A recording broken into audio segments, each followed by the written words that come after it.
تو خوب سمجھ لیجئے کہ قناعت کا مطلب کیا ہے۔ قناعت کا مطلب یہ ہے کہ اللہ تعالیٰ نے جو کچھ عطا فرما دیا ہے موجودہ صورتحال میں، اس پر اللہ جل جلالہ سے یا تقدیر سے کوئی شکوہ نہ ہو۔ تقدیر سے کوئی شکوہ نہیں، جو مجھے مل گیا اللہ تعالیٰ کا انعام ہے، دیکھنے میں تھوڑا نظر آ رہا ہو لیکن جو اس نے مجھے دیا ہے وہ میرے لیے وہ بہتر ہے، کافی ہے، مجھے کوئی شکوہ نہیں ہے باری تعالیٰ سے یا باری تعالیٰ کی تقدیر سے۔ البتہ اگر آگے بڑھنے کے لیے وہ کوشش حدود شرع میں ہو اور اس میں انسان منہمک نہ ہو تو وہ قناعت کے خلاف نہیں۔ دو شرطیں ہیں، ایک یہ کہ حدود شرع میں ہو اور دوسرے یہ کہ اس میں انہماک نہ ہو۔ اس کو رسول کریم سرور عالم صلی اللہ علیہ وسلم نے ایک اور حدیث میں اس کی تفسیر فرمائی کہ اجملوا فی طلب توکلوا علیہ، کہ طلب کرنے میں کوئی بھی چیز طلب کر رہے ہو تو اس طلب کرنے میں اجمال سے کام لو۔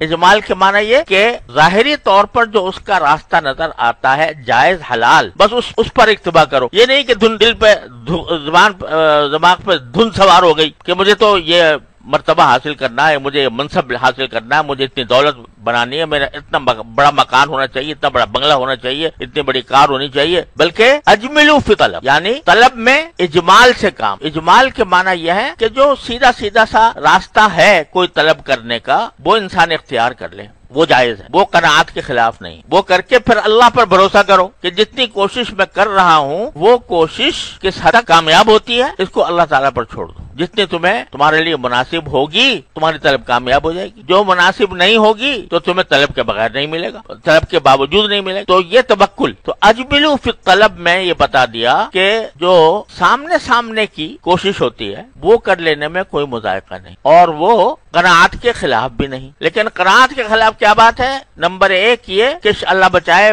شکوہ ہو جائے اللہ میاں سے کہ فلاں کو تو اتنا مل گیا مجھے نہیں ملا، فلاں اتنا آگے بڑھ گیا میں پیچھے رہ گیا، فلاں نے اتنی دولت کما لی میرے پاس کم ہے۔ یہ تقدیر کا شکوہ اللہ تعالیٰ سے شکوہ یہ اللہ تعالیٰ سے شکوہ رکھنا بہت بڑا گناہ ہے۔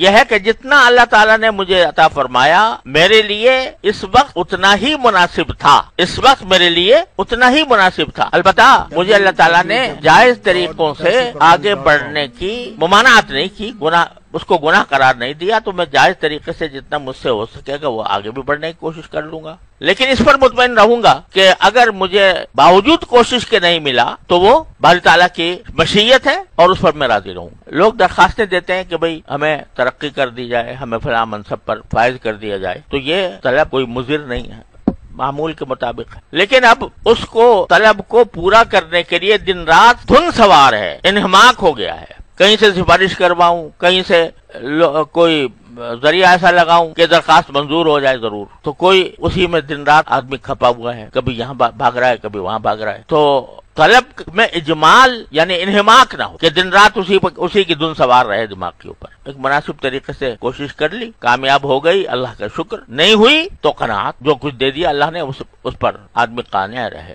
اس کے مقابلے میں حرص کیا ہے؟ حرص یہ ہے کہ اس میں دنیا کے اندر دنیا کی جتنی چیزیں مجھے میسر ہیں فوراں کو اتنے زیادہ ہیں تو مجھے بھی اتنی ہی ہونی چاہیے، اور جب تک اتنی نہیں ہو جائیں گی تو میں شکر ادا نہیں کروں گا، شکر اس وقت ادا کروں گا جب مجھے اتنی مل جائے۔ تو وہ بندہ جو حرص والا ہوتا ہے اس کو اللہ بچائے، اللہ معاف کرے، شکر کی توفیق نہیں ہوتی۔ اور اسی واسطے میں کہا کرتا ہوں کہ شکر جو ہے وہ بہت سے باطنی امراض کا علاج ہے۔ تو یہ جو دل میں شکوے پیدا ہوتے ہیں کہ فلاں چیز مجھے نہیں ملی، فلاں چیز مجھے حاصل نہیں ہوئی، یہ شکوے در حقیقت باری تعالیٰ کی مشیت کے اوپر شکوہ کرنا، یہ ہے حرص، اللہ بچائے۔